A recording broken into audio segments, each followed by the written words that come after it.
Duha ka separado nga insidente sang pagpangawat na record sa Bacolod City, Kagmusa. Sa iling Pedreso may nagaraksada nga balita. Exclusive!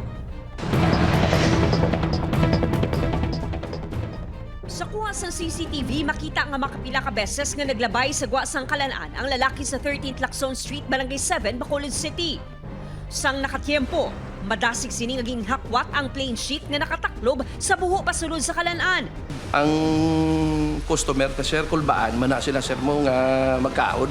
Kay kapila na kami kapablater, pero do ginalista lang, pero do wala ko may makita sir nga aksyon. Gin-report na sa kapulisan ng insidente, apang wala pa sila sang pahayag angot sa pagpangawat sa lugar.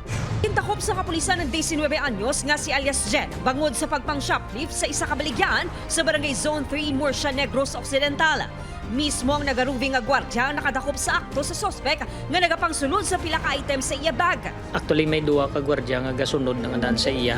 Then wala siya nag-agi sa cashier, nagdiretso sa iya exit. So ginlaga siya. Na-recover sa sospek ang pila ka imported na tsokolate, palaman, gatas kag mga juice nga may kabuusan nga balon nga 1,700 pesos.